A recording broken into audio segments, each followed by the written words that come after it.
Imagine you meet someone and immediately notice something peculiar. He walks around incessantly clapping his hands. And the next day you realize that once again, he's walking around clapping his hands. And as this pattern continues for several weeks, you assume that he must have some kind of biological disorder forcing him to act this way. You begin to get used to this strange behavior, accepting this boy's nature. And one day, as per usual, you see him clapping his hands. And suddenly, the inexplicable happens. The boy stops clapping his hands, looks right then left, waves at you, and then goes right back to clapping his hands again. And your first response is absolute shock. But a moment later, you begin to realize the fascinating truth. This boy doesn't have a disorder, and he isn't being forced to clap his hands. Every moment he chooses to clap his hands. And as soon as you witness a brief moment when he chooses not to clap his hands, you know that the clapping has been in his control all along. And this connects to something so important that we learn in this week's Parsha. We are complicated beings living in an exceedingly complex world.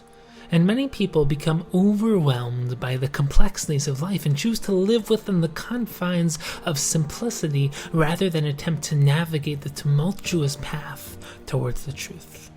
Yet those driven by imagination, curiosity, and a higher will choose to embrace the complexities of this world, seeing the true beauty behind the nuance and sophistication of the Torah in our universe. Those striving for the truth constantly question the nature of the world we live in. And through the miracles and the makos, the plagues of Yetzias Mitzrayim, the exodus from Egypt, Hashem revealed himself to the world.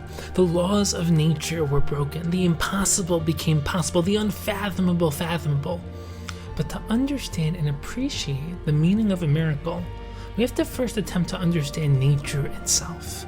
The very idea of nature is enigmatic. After all, what do we mean when we refer to the natural? Naturally, what goes up tends to come down. Nature also causes rainstorms, hurricanes, tornadoes, and appears to be responsible for disease and illness. We tend to give nature credit for most of what happens in the world. However, any thoughtful Jew should be troubled by the concept of nature.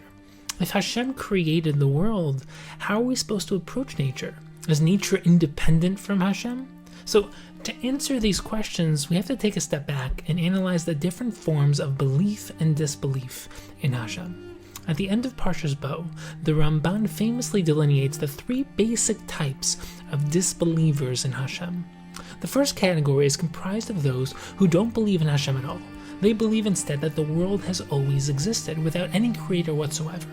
After all, when you look around, do you see Hashem? You can't see, hear, touch, smell, or taste him, so how do you know he exists? And such questions have caused many to reject the existence of Hashem altogether. However, there's a second category of disbelievers, and these people are willing to accept Hashem's existence. They look around and observe a world that's so exceedingly sophisticated and beautiful and conclude that there must have been a creator who designed it. I mean, just spend a few days studying human biology and you'll marvel at the wonder and brilliance of a single human being. However, this second category of people claim that once Hashem created the world, he left.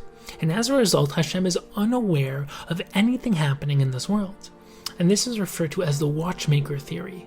Once a watchmaker creates a watch, he leaves it and it continues to run completely on its own. And there are a number of reasons why people would feel abandoned and therefore adopt such a theory. Again, we can't see Hashem in a revealed manner. And additionally, if Hashem is all-powerful and a perfect being, why would he lower himself to deal with the finite, limited world that we inhabit? And furthermore, when you look around the world, you see so much pain, suffering, bloodshed, and sickness. And even worse, these terrible afflictions often plague tzaddikim, the righteous, while many Rishayim, evil people, seem to live peaceful, often extremely pleasant lives. So why would Hashem allow this to happen if he were running the world? And within this group, others mistakenly think Hashem is like most human beings, who begin a project, eventually tire of it, and move on to something else. They claim that after creating the world, Hashem moved on to some other project or interest, leaving us abandoned in the universe.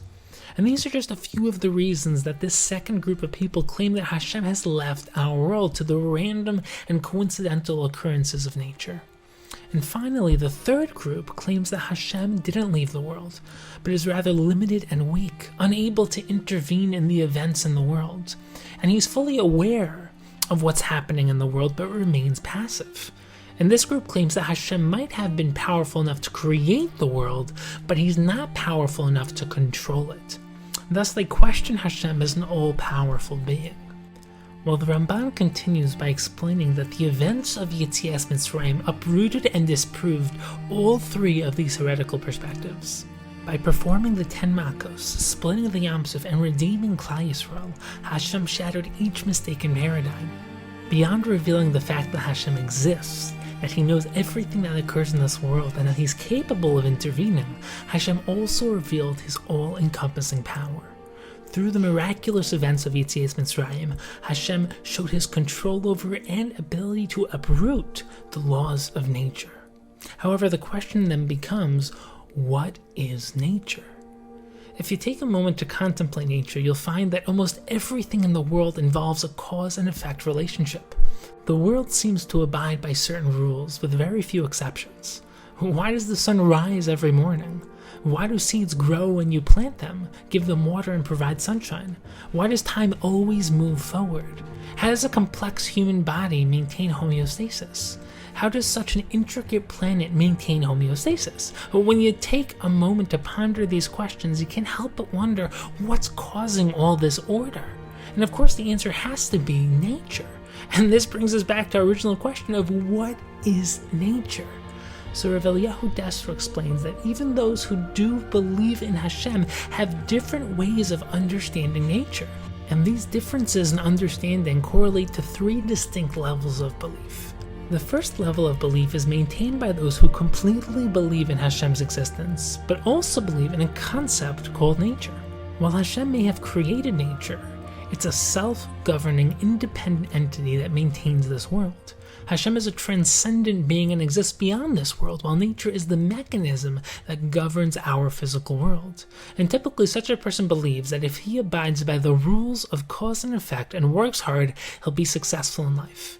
And of course he still realizes that Hashem possesses ultimate power and can intervene to overrule nature at any point, and he'll therefore daven to Hashem with tremendous kavanah, tremendous concentration, saying, please don't interfere and mess up my plans. In other words, this person believes that everything runs naturally unless Hashem decides to interfere. Rav Dessler places this as the lowest of the three levels of belief. The second, higher level of belief is maintained by those who believe that Hashem directly controls nature and causes everything in this world to occur.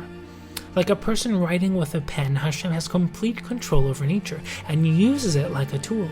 And this results in a much greater appreciation of Hashem's presence and providence in the world, hashgacha, as one recognizes that everything that happens in life comes directly from Hashem. And accordingly, nature has no independent power, and one's experiences in life take on incredible spiritual relevance.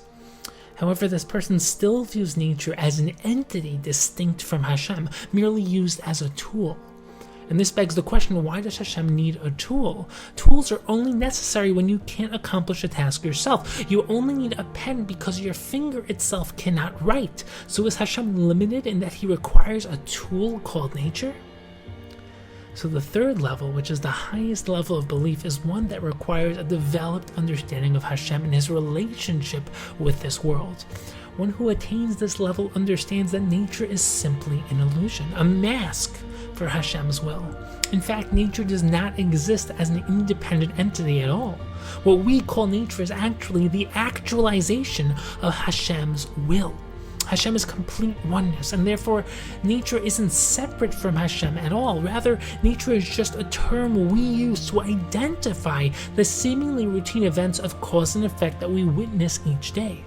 Just like thoughts originate in your mind and come into fruition through action, Hashem constantly wills everything into existence, and everything in this physical world manifests as a result. Thus, this world is really a reflection of a much higher reality. This third level is the one presented by the Ramban in the same passage we mentioned before. He explains that the open miracles of Yetzias Mitzrayim reveal to the world that nature itself is really a hidden miracle. In other words, there's no fundamental difference between the astounding miracles and wonders that Hashem performed in Mitzrayim, whereby he uprooted the laws of nature, and the extraordinary wonders Hashem performs every single day. There is no template or natural system called nature. Rather, Hashem wills the same wonders into existence every second to make it appear as if there's an independent system in place. We perceive and refer to these constant miracles as nature. And in essence, the only difference between open miracles and nature is the frequency. The miracles of Yetzias Mitzrayim occurred only once in history, while the miracles of nature occur every second. Just like the boy from the opening story, whose momentary cessation revealed that what appeared to be his nature was actually his constant will, the same is true of nature itself. So let's be inspired to see past the mask of nature, to find Hashem in every aspect of our lives, and to recognize the miraculous within the natural.